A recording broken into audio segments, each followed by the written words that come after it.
네, 달달한 10분 전략 챙겨드리는 시간입니다. 오늘 이 시간 MTNW 이달해 어드바이저와 함께하겠습니다. 위원님 안녕하세요. 네, 안녕하세요. 네, 반갑습니다. 어제와는 다른 분위기가 연출되고 있습니다. 특히 중소형주 위주의 코스닥이 많이 빠지고 있는데요. 전략 좀 챙겨봐야겠습니다. 오늘 포인트 먼저 체크해 볼게요. 네, 오늘장 달달한 포인트는 시중 은행들의 셀프 긴축 강화입니다. 일단 CPI 발표도 중요한데 은행권 리스크가 계속 잔존하고 있다고 말씀 주셨잖아요. 은행권에서 대출 기준을 강화하면서 대출 수요가 줄어들고 있다고 합니다. 이 기업들의 자금줄이 좀 마르게 되면 시장 유동성에도 영향을 미치지 않을까 싶은데요. 이 부분 자세하게 짚어주시죠. 네, 전일 뉴욕 지수 상황부터 좀 점검하고 가도록 하겠습니다. 전일 뉴욕 증시 보시면 그 뉴욕 연준의 기대 인플레이션 대출 기준 강화로 인해서 신용 긴축 우려가 나타나고 또 워렌 버핏의 부정적인 발언 등을 소화하면서 혼조세로 마감하는 모습이 나타났죠. 전일 발표된 그 뉴욕 연방은행의 1년 기대 인플레이션을 보시면요, 4.4%로 전달 대비 하락을 하였지만 5년 기대 인플레이션은 2.6%로 소폭 상승한 것으로 발표가 되었습니다. 특별한 매크로 지표 발표가 없는 가운데 가장 시장의 이목을 집중시켰던 것은 이니어 대출에 대한 그 담당자 설문조사였습니다. 지역은행 위기 이후에 은행들이 얼마나 대출을 조이고 있는지 알 수 있는 지표로서 제롬 파월 연준 의장이 지난 5월 FOMC 기자회견에서 언급했던 부분이기도 하죠. 발표된 결과들을 좀 보면요, 은행의 대출 기준이 강화가 되었고 또 대출 수요도 악화되었음을 나타냈습니다. 유동성 공급 측면에서 그 중견 기업이나 대기업을 대상으로 한 이러한 상업 그리고 또 산업 대출 기준을 강화한 이러한 은행들이 46%까지 증가를 했습니다. 특히 상업용 부동산에 대한 대출 기준이 모든 카테고리에서 강화된 것으로 나타났다는 거죠. 전반적으로 대출 기준을 높이고 또 대출 속도를 줄이면서 신용이 위축되는 결과로 인해서 채권 금리는 상승을 했고요. 또 약세를 보이던 달러 인덱스가 다시 반등 마감을 했습니다. 자, 워렌 버핏은 그 쉽게 돈 벌던 시대는 끝났다. 추가은행 위기 가능성에 대해서 우려를 표명하는 이러한 모습을 나타냈고요. 또 이러한 우려를 반영하듯이 그 버크셔 해서웨이는 1분기에 133억 달러를 매도를 했습니다. 그러나 신규 투자를 보면 29억 달러에 그친 것으로 나타났죠. 자, 뉴욕 시장은 이렇게 참고하시면 될 것 같고요. 그리고 국내 지수 상황 좀 살펴봐야 되겠죠. 국내 지수 상황 같은 경우에는 전일 혼조세를 보였던 뉴욕 증시에 반해서 우리나라 증시는 도전을 면치 못하고 있는 모습이 나타나고 있습니다. 코스피에서는 기관과 외국인이 어느 정도 방어에 나서고 있는 반면에 코스닥 시장에서는 기관의 방관 속에서 외국인의 매도세가 증시를 짓누르고 있는 모습이 나타나고 있죠. 그동안 지속적으로 매도세가 출회되던 에코프로 그룹 그리고 포스코 그룹을 보신다라면 다시 또 외국인들의 매수세가 포착이 되고 있습니다. 그리고 삼성전자와 1분기 어닝 쇼크를 발표한 이런 한국항공우주에서는 외국인의 매도세가 강하게 출회되고 있는 모습이 포착이 되고 있습니다. 자, 오늘장 테마 동향도 살펴봐야 되겠죠. 사실상 어제 가장 큰 이슈였을 것 같은데요. 러시아의 곡물 거래가 사실상 중단됐다라는 소식이 저녁에 나왔죠. 설탕 가격이 그리고 또 12년 만에 최고치를 기록했다는 소식 또한 나왔습니다. 자, 관련주들이 오늘 강세 흐름 나타냈었죠. 자, 먼저 대한제당 우를 보실 수가 있습니다. 차트를 보시면 대한제당 우 상한가에 이어서 또 오늘도 네오크레마와 또 대한제당이 두 자릿수 상승률을 기록을 하고 있습니다. 이러한 스가플레이션 영향으로 인해서 또 제과 관련주들 좋은 흐름이죠. 크라운제가, 머크란제가 우선주, 혜태제가 식품과 같은 이러한 제과 관련주들이 새롭게 관련주로 편입되면서 좋은 흐름을 나타내고 있는 모습입니다. 또한 LNG 도매 시장을 민간에 개방한다는 뉴스가 전해지면서 어제 시간에서도 도시가스 관련주들 강세 흐름 나타냈죠. 먼저 보신다라면 GSE가 대장으로 상한가에 안착했다가 지금 윗꼬리 달고 밀리는 모습이고요. 그 뒤를 따라서 대성에너지라든지 일승과 같은 종목들이 두 자릿수 상승률을 기록하고 있는 모습입니다. 자, 그리고 전기차 부품 테마 또한 계속해서 테마의 연속성을 이어가는 모습이 나타나고 있습니다. 자, 라이콤을 대장으로 해서 라이콤은 상한가에 안착을 했죠. 그리고 라이콤을 대장으로 해서 서현이화라든지 덕양산업 그리고 이러한 종목들이 좋은 흐름을 나타내고 있습니다. 그리고 또 전일 조정을 받았던 페라이트 관련주들, 오늘 뭐 일부 종목들이 오늘 반등하는 모습들이 나타났습니다.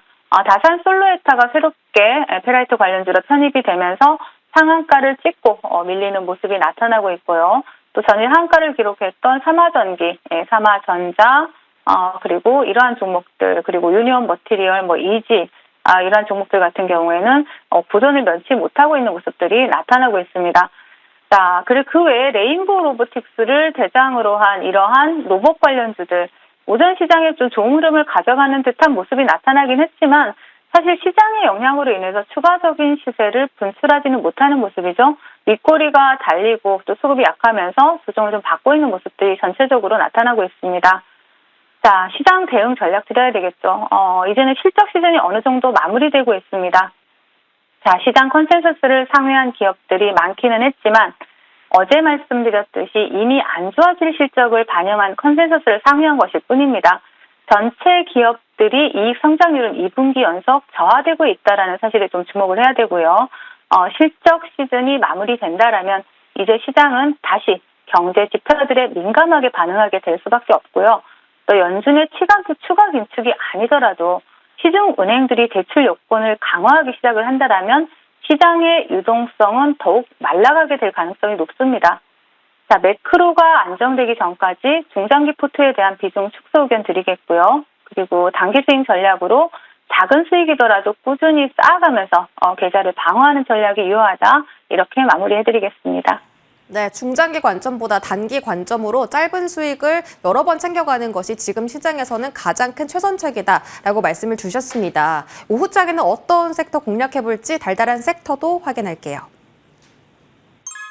네, 오늘장 달달한 공략 섹터는 UAM 관련주입니다. 도심항공교통이라고 하죠. 사실 그 하늘을 나는 택시가 먼 이야기처럼 느껴졌는데 최근에 제가 TV를 보다가 그 SKT에서 에어택시 광고를 하더라고요. 그래서 이것도 이제 정말 피부로 느껴질 만큼 우리 일상에 다가왔구나 이런 생각이 들었습니다. 모멘텀 조금 더 자세하게 짚어주시죠.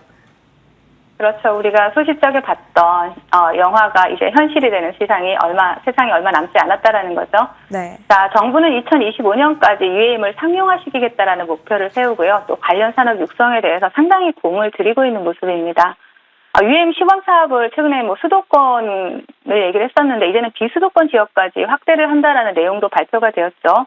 UAM 같은 경우에는 그 효율성과 친환경성으로 인해서 전 세계적으로 활발한 연구가 진행되고 있습니다. 특히 뭐 인프라 구축이라든지 안정성 강화라든지 무선 통신 기술, 자율주행 기술의 발전으로 인해서 그 UAM 기술 발전에 탄력을 받고 있는 상황이죠. 현재 국회에서 UAM 관련법 2개가 계류 중입니다. 하지만 이 중에 하나는 올해 상반기에 국회를 통과할 것으로 예상이 되고 있고요.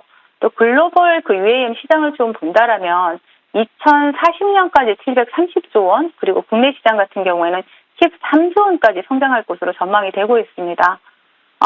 국토교통부에서도 예비 타당성 검토를 통해서 내년 1월이나 2월 정도까지 아마 구체적인 사업 추진을 마련할 예정이다라는 부분이 발표가 되었고요.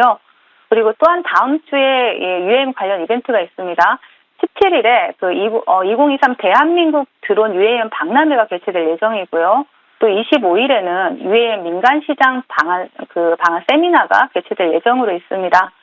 자, 글로벌 트렌드와 또 정부 정책 수혜가 예상됨에도 불구하고 아직 이렇다 할 주목을 받지 못하고 있는 이러한 그 UAM 관련주 여전히 바닥권에서 좀 머물고 있는 모습들이죠.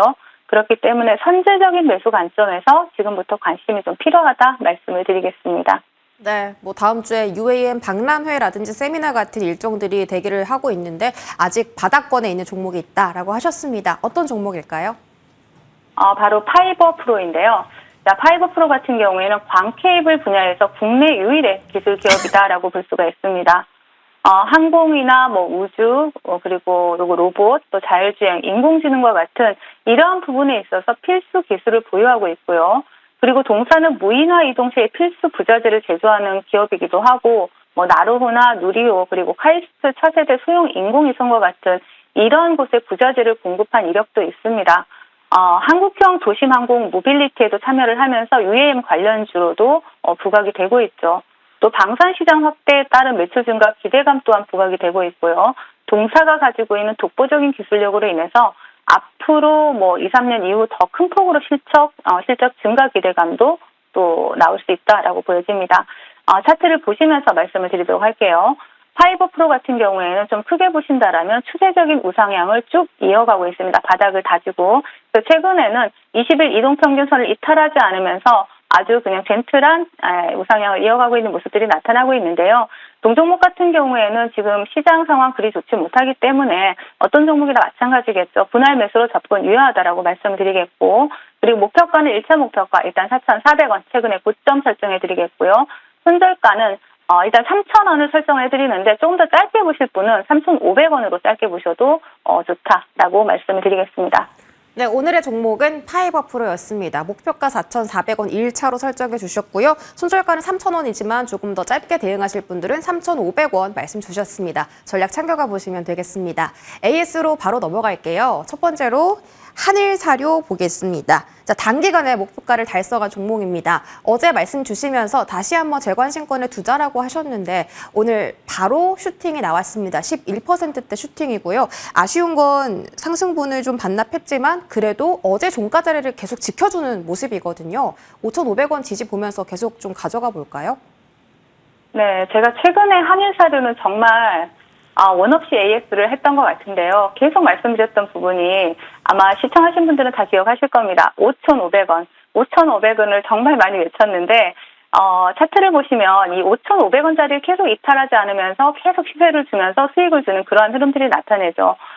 지금 곡물 관련주들은 한일사료뿐만 아니라 바닥권에서 굉장히 매집이 강하게 들어와 있습니다. 그렇다라는 건 아무래도 이러한 부분을 예상했을 수도 있다. 러시아 곡물 거래가 사실상 중단된 부분을 어쩌면 예상했을 수도 있지 않을까라는 부분에 합리적인 의심이 가는 부분이 있습니다. 그래서 한일사료 같은 경우에는 단기간에 목표가를 도달을 하기도 했고 항상 말씀드리지만 갭을 크게 띄우고 시가를 이탈을 한다라면 일단은 수익은 챙기고 나오셔야 된다라는 말씀 반복적으로 드렸기 때문에 아마 갭을 크게 띄우고 오늘 이렇게 시가를 이탈하는 부분에서 정말 시청자님들은 거의 수익을 챙기시지 않으셨을까라고 생각을 합니다. 하지만 수급 들어온 거에 비해서 아직 시세는 좀 덜 나갔다라고 보여지기 때문에 일단 5,500원 라인 계속 지지 라인으로 보시면서 재미소 관점 유효하다 말씀을 드리겠습니다. 네, 한일사료 오늘 수익 나신 분들 축하드리겠습니다. 자, 다음 종목 라온텍 보겠습니다. 위원님께서 지금 장은 단기 스윙이 유효하다라고 하셨는데 지금 단기적으로 보는 종목들 계속해서 짧은 기간에 목표가 달성 주고 있거든요. 이 종목은 지금 한 연이틀 급등이 나왔고 오늘 한 템포 쉬어갑니다. 이것도 전량 익절해 볼까요? 네, 제가 어제 AS를 하면서 OLED 관련주들에서 상당히 긍정적인 말씀을 드렸는데요. 라운텍 같은 경우에는 조정이 상당히 오늘 예쁜 조정입니다. 우리가 아름다운 조정이라고 꼽을 수 있는 그러한 조정의 흐름이 나오고 있는데요. 지금 이러한 거래량 상태로 조금 더 조정을 준다라면 오히려 땡큐 하고 매수해 볼 수 있는 자리가 아닐까 싶습니다. 그리고 라운텍 같은 경우에는 신규 상장주죠. 그렇기 때문에 시세를 줄 때 굉장히 강하게 줄 수 있는 종목이고요. 지금 목표가 12,000원은 어제 도달을 했지만 조정을 준다 해도 이 만원 라인을 이탈하지 않는다라면 다시 재매수 관점 유효하다 말씀을 드리겠습니다. 네, 만원짜리 이탈 여부 체크하면서 조금 더 큰 수익 내보도록 하겠습니다. 마지막으로 아모그린텍도 보겠습니다. 어제 슈팅 나왔고 오늘 약간 조정 나오는데요. 지금 자리에서 다시 들어가도 괜찮을까요? 네, 아모그린텍 같은 경우에는 그 LFP 배터리로 처음에 소개를 해드렸었죠. 그런데 최근에 페라이트 이슈까지 부각이 됐습니다. 제가 동종목 같은 경우에 조정을 받을 때도 추가 매수 구간이다라고 계속 외쳤던 바가 있는데요. AS를 참 자주 했던 종목입니다. 오늘 세 종목 AS 종목들이 모두 다 AS를 자주 해드린 종목인 만큼 사실 이렇게 AS를 자주 해드린다는 얘기는 관심 있게 좀 보시고 좀 수익을 내셨으면 하는 마음에서 AS를 가져오는 종목인 만큼 아모그린텍도 마찬가지입니다. 지금 시장 흐름이 좋지 못하기 때문에 종목들이 조정 구간이 나오고 있지만 지지라인을 이탈하지 않는다라면 단기적으로 본다라면 이 자리죠. 이 17,000원 짧게 보신다면 17,000원 조금 더 길게 보신다라면 이 15,000원 부분까지 보시고 좀 단기적인 관점으로 접근 유효하다 말씀을 드리겠습니다. 15,000원에서 17,000원 사이 지지 확인하면서 아모그린텍도 꾸준히 챙겨보도록 하겠습니다. 지금까지 MTNW 이달해 어드바이저와 함께했습니다. 고맙습니다. 네, 감사합니다.